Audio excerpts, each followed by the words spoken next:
దేవుడు ఈ సందర్భం ద్వారా మాట్లాడుతున్న సత్యం ఏం తెలుసా? దేవుడు తన చిత్తానుసారంగా మన పట్ల ఉన్న ప్రణాళికను ఎప్పుడైతే మనము తన చిత్తమునకు తల వంచి, ఆయన చిత్తమునకు దేవుని చిత్తానికి తల వంచటంలో మన విస్తరింపు, మనము చెయ్యి చాపుట లేదా మన ఈట చాపుట, ఆయన చిత్తమునకు ఎప్పుడైతే అలైన్మెంట్ మార్చుకుంటామో ఆటోమేటిక్గా గెలుపు తథ్యం.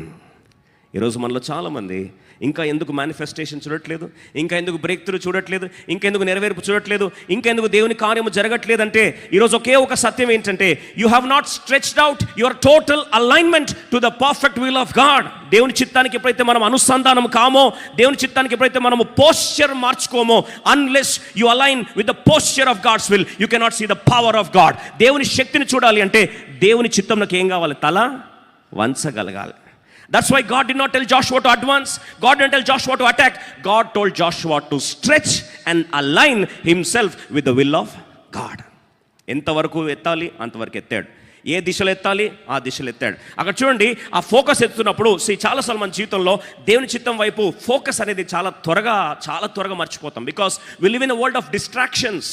లోకంలో చాలా ఆకర్షణలు మనల్ని, మన ఏకాగ్రతను ఎప్పుడు కూడా డైవర్ట్ చేయడానికి ప్రయత్నిస్తున్న సందర్భంలో చాలాసార్లు మన జీవితంలో ఎప్పుడు కూడా ఫోకస్ ఏమవుతుంది, చాలా త్వరగా డ్రిఫ్ట్ అయిపోతూ ఉంటాం. చూడండి, మనం మందిరానికి ఫర్ ఎగ్జాంపుల్ ఊహించండి, ఎప్పుడు కూడా ఈ దినాలు ఒకప్పుడు అంతా కూడా కమ్యూనికేషన్ డిఫరెంట్ ఛానల్స్లో ఉండేది. ఇప్పుడు పడుకునే పక్కన ఏముంటుంది? ఫోన్ ఉంటుంది. బాత్రూమ్ పోతే ఏముంటుంది? ఇప్పుడు చెప్పర్లే కానీ బాత్రూమ్ పోతే ఏముంటుంది? కార్లో ఏముంటుంది? చర్చ్కి వస్తే ఏముంటుంది? బైబిల్ చదవకూడదు, దేంట్లో చదువుతాం? అయ్యో ఇంత సైలెంట్గా ఉన్నారేంటండి? మేము బైబిల్ మోసుకొస్తామంటారా? మనం బైబిల్ చదవకూడదు దేంట్లో అండి? ఫోన్లోనే. ఇప్పుడు మనం we live in a world of distractions. వాక్యం చదివే దాంట్లోనే, మెసేజ్ వచ్చేది దాంట్లోనే, యూట్యూబ్ చూసేది దాంట్లోనే, ఇంకా అది కూడా రీల్స్ కూడా దేంట్లో అండి? అంత అమాయకంగా పెట్టకండి. దేంట్లో చూస్తామండి? ఫోన్లోనే. We live in world of distraction. ఎందుకంటే ఒకే దాంట్లో అన్నీ వచ్చేసరికి లాస్ట్ కాడ ఏమవుతుందండి? డిస్ట్రాక్షన్ పెరుగుతుంది. Yes or no? పెరగదా? ఇప్పుడు సరే వాక్యం వింటున్నావు అనుకోండి, బైబిల్ చదువుతున్నావు, సడన్గా నీకు టింగ్ అని మెసేజ్ వచ్చింది, నువ్వేం చూస్తావు? బ్రదర్స్ సిస్టర్స్ అయితే నటన ఎందుకండి, ఏం చూస్తాం? ఇప్పుడు టంగ్ అని వస్తే ఫస్ట్ ఏం చూస్తారు? బైబిల్ ఎటు పోదులే, మన ఫీలింగ్ చెప్తాను, బైబిల్ ఎటు పోదు, ఫస్ట్ ఇప్పుడు నేను చూడాల్సింది ఏంటి? ఎమర్జెన్సీ ఏంటి? మెసేజ్ అని. సో మెసేజ్ చూస్తావు. మెసేజ్ చూసి వచ్చేసరికి నువ్వు ఫోకస్ ఏమైంది? డిస్ట్రాక్ట్ అయిపోయావు. ఒకసారి స్క్రీన్లో చూడండి, జాషువా ఎప్పుడైతే దేవుని చిత్తం ఇదే జరగాలని ఆ ఫోకస్ ఎప్పుడైతే ఆ యొక్క ఈటను ఎత్తిపట్టాడో, తన సైన్యం అంతా కూడా ఆ దిశగానే, మాటుగాళ్ళందరూ కూడా ఆ దిశగానే వారి కార్యాన్ని జరిగిస్తూ, అందుకొరకే పొరపాటు జరిగిన వెంటనే, అందుకొరకు ఒక హెన్రీ ఫోర్డ్ ఒక వ్యక్తి మంచి మాట అన్నాడు, మన జీవితంలో పొరపాటు జరగడం అనేది పెద్ద నష్టం కాదు. Failure or mistake is not a big deal. కానీ ఫెయిల్యూర్లో నుంచి, మిస్టేక్లో నుంచి ఒక మాన్యుమెంటల్ సక్సెస్ని ఎలా తీసుకొని రాగలుగుతామో, అక్కడ హెన్రీ ఫోర్డ్ గారు ఒక మాట అన్నారు. ఫోర్డ్ కంపెనీ సంస్థాపకుడు, ఆ ఫోర్డ్ కార్ని కనిపెట్టిన అన్నాడు, failure is simply the opportunity to begin again, this time more intelligently అన్నాడు. అంటే పొరపాటు అనేది గొప్ప అవకాశం. ఏం అవకాశం అంటే, తిరిగి నూతనంగా రీసెట్ చేసుకొని, తిరిగి నూతనంగా ఆరంభించి, ఈసారి చాలా తెలివితేటలతో, జ్ఞానముతో తిరిగి దేవుని మీద ఆధారపడి దేవుని కృపను పొందుకొని దేవుని చిత్తాన్ని చేస్తూ, ఇప్పుడు ఒకప్పుడు ఏదైతే మిస్ఫైర్ అయిందో అదే మిస్టేక్ని తిరిగి మాన్యుమెంటల్ హిస్టరీగా మార్చుకునే అవకాశం, సదవకాశం అని చెప్పి ఆయన చెప్పిన మాటగా, జాషువా ఏ పొరపాటే జరిగిందో అదే పొరపాటు నుంచి ఇప్పుడు అద్భుతమైన విజయాన్ని, అద్భుతమైన ఘన విజయాన్ని, ఒక మాటలో చెప్పాలంటే the same place of defeat has become a place of redefinition. దయచేసి వినండి, the place of defeat should become a place of definition. ఎక్కడైతే తలదించుకున్నాడో, ఎక్కడైతే అవమానం వచ్చిందో, ఎక్కడైతే గుండె పగిలి ఏడ్చాడో, ఎక్కడైతే నేలకు రాలేడో, అదే ప్రాంతంలో తిరిగి నూతన ఘన విజయాన్ని పొందుకోవడం ఆరంభించాడు. ఒక్కసారి విజయం స్టార్ట్ అయితే ప్రపంచంలో జాషువా యొక్క విజయాన్ని ఇంకెవ్వరు కూడా ఆపలేకపోయారు. అటువంటి విజయం దేవుడు మనకు దయచేయను గాక. అందుకొరకు ఈరోజు గాయాలు పాలైపోయి వచ్చావా? ఈరోజు దేవా నా చిత్తం ఎందుకు ఇలా అయిపోయింది, ఎందుకు నా జీవితంలో జరిగిందని ఈరోజు బాధపడుతూ వచ్చినట్లయితే, see the problem is very simple. Unless you align to the will of God, God's breakthrough can never be a manifestation. ఈరోజు దేవుని అద్భుతమైన విజయాన్ని చూడాలని నీకు ఆశ ఉంటే, ఇప్పుడు చూడండి, ఇంత పెద్ద ఇల్లు ఉంది, ఇంత పెద్ద హాల్ ఉంది, 3,500 కెపాసిటీ కూర్చునగలిగితే, ఇప్పుడు బయట ఒక డోర్ ఉంటే ఇంత పెద్ద హాల్ ఉంది కాబట్టి ఎక్కువ ఫోర్స్ వేసి నెడతామని కాదు, అందరం కలిసి దీన్ని తోస్తామని కాదు, కాదండి ఇది అందరు కట్టి తలుపులు ఎత్తాలని కాదు. ఎంత పెద్దదైనా సరే దానికి ఒక చిన్న తాళం ఉంటుంది, స్మాల్ కీ. అదే రీతిగా గొప్ప విజయానికి కూడా దేవుడు ఒక చిన్న దైవ చిత్తము ఎప్పుడైతే మన చిత్తాన్ని దేవుని చిత్తానికి సరెండర్ అవుతామో ఆటోమేటిక్గా దేవుని కార్యం మన జీవితంలో దేవుడు మా ఘనమైన విజయాన్ని దేవుడు దయచేయునుగాక. అందుకొరకు లాట్ ఆఫ్ డిస్ట్రాక్షన్. అందుకొరకే sometimes our brains reward distraction with dopamine. చాలా డిస్ట్రాక్షన్కి ఎప్పుడు డైవర్ట్ అవుతూ ఉంటే మనలో డోపమైన్ రిలీజ్ అవుతుంది. ఈ డోపమైన్ రిలీజ్ అయ్యి లాస్ట్కి ఓవర్ స్టిమ్యులేషన్ వచ్చేసి చివరికి మనం ఏమవుతాం అంటే అన్ఫోకస్డ్ అయిపోతాం. Lot of stimulation these days, lot of distraction. ఈ డిస్ట్రాక్షన్ వి ఎంజాయ్ దాట్. అందుకొరకు చూడండి, ఒక రీల్ తర్వాత ఇంకో రీల్, ఇంకో తర్వాత ఆహా డైవర్షన్, ఈ ఛానల్ మార్చి ఈ ఛానల్, ఏదో ఒక వైల్అవుట్ చేస్తుండేసరికి మనకు డోపమైన్ ఏమవుతుంది లోపల రిలీజ్ అయిపోయి లాస్ట్కి ఫోకస్ అంతా ఓవర్ స్టిమ్యులేట్ అయిపోయి ఫోకస్ అంతా ఏమవుతుందండి, డ్రిఫ్ట్ అయిపోతుంది. ఎప్పుడైతే దేవుని చిత్తమే పరమావధి, దేవుడు చెప్పినట్టు నేను చేయడానికి ఇష్టపడతాను అని ఎప్పుడైతే ఈ యొక్క కర్ర పట్టుకున్నాడో, ఈటను పట్టుకున్నాడో, అప్పుడు ప్రభు అంటున్నాడు, ఈట పట్టుకున్నప్పుడు దాన్ని తోసేయడానికి కాదు, నాట్ టు త్రో అవే. ఇప్పుడు ఈట పట్టుకున్నప్పుడు ఏం చేయాలంట, దయచేసి గమనించండి. ఒకవేళ ఇది ఈట అనుకోండి, ఈట పట్టుకున్నప్పుడు ఏం చేయాలంట, ఇలాగే పట్టుకొని ఉండాలి. దయచేసి వినండి, alignment is more important than activity. మనం ఈట పట్టుకుని వెంటనే మనం నెక్స్ట్ ఏం చేస్తాం చెప్పండి, త్వరగా చెప్పండి. టార్గెట్ చూసి ఏం చేస్తాం, ఇసిరేస్తాం. కానీ ప్రభు ఏమంటున్నాడు, ఈటను అలాగే చాపి పట్టుకో అన్నాడు. ఎంతసేపు చాపి పట్టుకోవాలి, అందరూ సర్వ నిర్మూలమయ్యేదాకా, సమున్నతంగా నాశనం అయ్యేదాకా ఈటను ఏం చేసేయాలి, అలాగే చాపి పట్టుకోవాలి. దయచేసి వినండి, ఇలాగే చాపి పట్టుకోవడం అనేది ఈజీనా కష్టమా, త్వర చెప్పరా? అందుకొరకే ద బిగ్గెస్ట్ టఫెస్ట్ థింగ్ ఏం తెలుసా, ప్రభు అన్నాడు, మీరు ఊరక నిలుచుండి, మళ్ళీ ఒకసారి చెప్తున్నా, ఊరక నిలుచుండి యెహోవా దయచేయు రక్షణను మీ కన్లారా చూడుడి. బీ స్టిల్, దయచేసి వినండి, be still and know that I am God. I am, మోషేతో అన్నాడు, I am that I am. ఉన్నవాడను అనువాడను. నేనెవరో తెలుసుకోవాలంటే నువ్వు ఎలా ఉండాలి, బీ స్టిల్. నా వెనకాల చెప్పండి, బీ స్టిల్. కానీ మనం ఉన్న ప్రపంచంలో ఏదో ఒకటి చేయకపోతే చేతులాడవు, కాళ్ళాడవు. ఇప్పుడు కర్ర పట్టుకొని ఏం చేయాలంటే అలాగే be still. How long? Stretch it as long as God gives you 100% victory. Be still and know it is God's work. అందుకు ఊరిక నిలుచుండి అలాగే పట్టుకోవాలంటే ఎంత కష్టం కదా. మనలో చాలాసార్లు being still is the biggest maturity of a child of God. Mariya ఉత్తమమైన దానిని ఎంపిక చేసుకుంది, ప్రభు పాదాలు చెంత కూర్చుంది. అది ఎన్నటికీ ఆమె నుండి దొంగలించబడదు, తీసివేయబడదు. మార్త విస్తారమైన పనిపాట్లో పెట్టుకొని తొందరపడుతున్నది. అమ్మా నువ్వేమవుతున్నావు, తొందరపడుతున్నావు. మనలో చాలామందికి యాంగ్జైటీ, చాలామంది తొందరపాటు.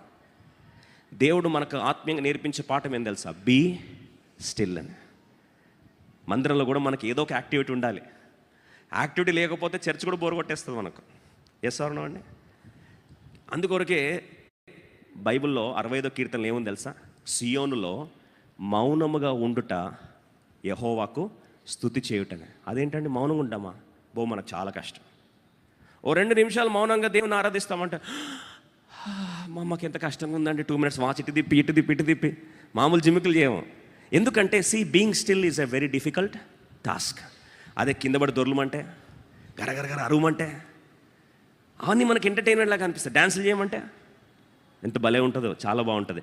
అదే బీ స్టిల్ అంటే చాలా కష్టం. దేవుని చిత్తము నెరవేర్పులో you need to have patience to be still, to leave everything into the hands of the Lord, to align and surrender to the will of the Lord. దేవుని చిత్తానికి అప్పగించగలగాలి. The spear was meant to be lifted, not to be thrown. ఈటను అయ్యా నువ్వు ఎత్తుకొని ఈటను నువ్వు ఎప్పుడైతే ఎక్కుపెట్టి ఈటను ఇలా పట్టుకొని స్ట్రెచ్ చేసి ఉంటావో అప్పుడు నీకు విజయం ఉంటుంది, కానీ దాన్ని పారవేస్తే విజయం వచ్చేది కాదు. Stretch until completion. యుద్ధము విజయము పొందేదాకా అది అలాగే దేవుని చిత్తానికి ఏం కావాలి? సరెండర్ అవుతుండాలి. మనందరం కూడా ఆరంభంలో దేవుని చిత్తంతో ఆరంభిస్తాం, కానీ సంపూర్ణ విజయం వచ్చేదాకా, దయచేసి సంపూర్ణ విజయం వచ్చేదాకా, వారందరూ నిర్మూలమయ్యేదాకా ఆ దేవుని చిత్తానికి ఏమయ్యాడండి? అబ్సల్యూట్గా సరెండర్ అవుతూ. Sustained obedience is the key. Sustained obedience is the key. మనందరం కూడా ఆరంభంలో దేవుని చిత్తానికి తల వంచుతాం, కానీ కొన్ని రోజులు అయిపోయిన తర్వాత జవాబు కనిపించకపోయేసరికి ఏం చేస్తామండి? మధ్యలో విడిచిపెట్టేస్తాం. అంతవరకు పోరాడి లాస్ట్లో ఏం చేస్తామంటే ఇక నా వల్ల కాదండి అని. అందుకని బైబిల్ రాస్తుంది 8:26 చూడండి, అద్భుతమైన మాట. ఈటెను పట్టుకొని యెహోషువ హాయి నివాసులందరినీ నిర్మూలము చేయ వరకు ఈటెను పట్టుకొని చాచిన తన చేతిని తిరిగి ముడుచుకొనలేదు. He stretched out his spear until he had utterly destroyed all the inhabitants of Ai. మన జీవితంలో చాలాసార్లు ఈరోజు దేవుని కార్యాన్ని చూడాలని ఇష్టపడుతున్నట్లయితే, sometimes you have to stand still and see the glory of God. Sometimes you have to change your alignment to the will of God. దేవుని చిత్తానుసారంగా. అవును, మరి ఇప్పుడు బయటకు వచ్చి వారు పరిగెత్తినప్పుడు, వారు బయటకు వచ్చినప్పుడు అటాక్ అనేది బయట వారికి చేయొచ్చు కదా, కానీ దేవుడు అన్నాడు ఈటను ఎటువైపు చాపాలి?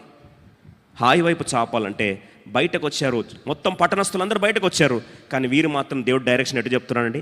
హాయి పట్టణం వైపు చాపమన్నాడు. See, God's will control the direction, God's will control the timing, God's will control the place, God's will control the procedure. దేవుని చిత్తం అనేది చాలా స్పష్టంగా దేవుడు మనందరితో మాట్లాడిని ఇష్టపడుతున్న దేవుడు. మన జీవితంలో చాలాసార్లు తొందరపాటు ప్రపంచంలో అన్నీ మనకు త్వరగా అయిపోవాలి. దేవుని చిత్తాన్ని మనం కనిపెట్టడానికి, వాస్తవంగా చెప్పాలంటే దేవుని చిత్తాన్ని కనిపెట్టడంలో మనకు ఓపిక అసలే లేని దినాల్లో ఉన్నాం. It's time we stretch out in perfect alignment, total alignment to the perfect will of God. ఈ దినాలంతా ఏమైందంటే లాటరీ సిస్టమ్ అయిపోయింది కదా.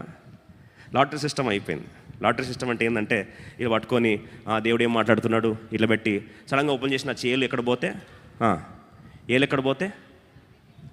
నా ఏలు ఎక్కడ పోతే అదే దేవుని చిత్తం అన్న.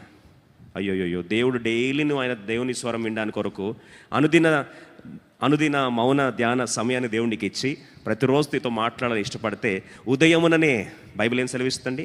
ఉదయముననే శిష్యునికి తగిన నోరు నేను పొందుటకు, శిష్యుని తగిన చెవులను దేవుడు నాకు వినబుద్ధి పుట్టించుతున్నాడని చెప్పి అంత అద్భుతమైన వాగ్దానం ఉంటే, మనం ఏం చేస్తున్నాం తెలుసా? అవసరం వచ్చినప్పుడు లాటరీ సిస్టమ్. ఎప్పుడండి?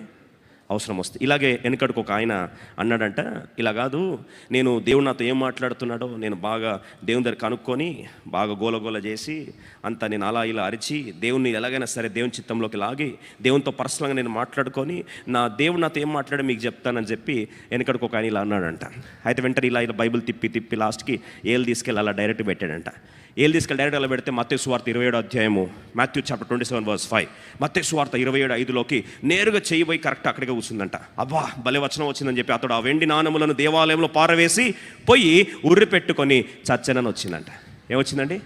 పోయి ఉరి పెట్టుకొని చచ్చని అంట అందరితో. లేదు ఈసారి ఏదో పొరపాటు జరిగింది, అలా కాదు, దేవుడు ఇంకొక అవకాశం కూడా, పొరపాట్లు కూడా దేవుడు క్షమించే దేవుడు, ఇంకొకసారి ట్రై చేస్తాను, ఆగండి, నేను కరెక్ట్గా కనుక్కుంటాను. మళ్ళీ ఒకసారి ఇలా బైబిల్ ఇలా తిప్పి మళ్ళీ ఏళ్ళు తీసుకెళ్ళి ఏం చేశాండి?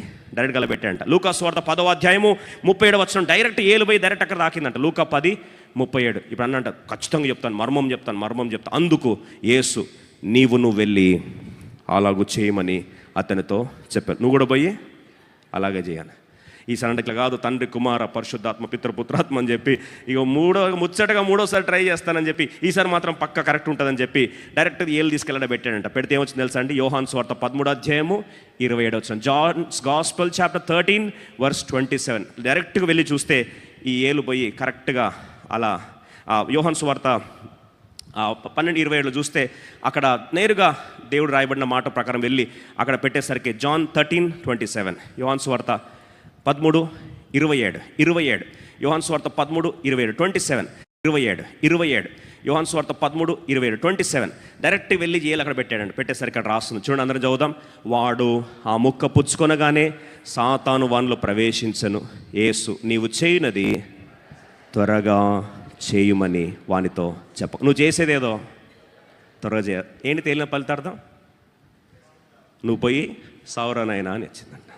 దయచేసి అట్లా don't make mockery of God's will. దయచేసి దేవుని చిత్తాన్ని ఈరోజు ఎగతాళిగా చేయొద్దని మరొకసారి దేవుని దాసునిగా మనం చేస్తున్నా. If you have to know God's will, you have to have a relationship with God. దేవునితో సంబంధ బాంధవ్యంలో ఉంటే, సహవాసంలో ఉంటే ప్రభువారు నిన్ను అనునిత్యము నడిపించాలని ఇష్టపడుతున్న దేవుడు. Don't make a mockery of God's will. దయచేసి దేవుని చిత్తాన్ని ఈరోజు కామెడీ చేయకండి.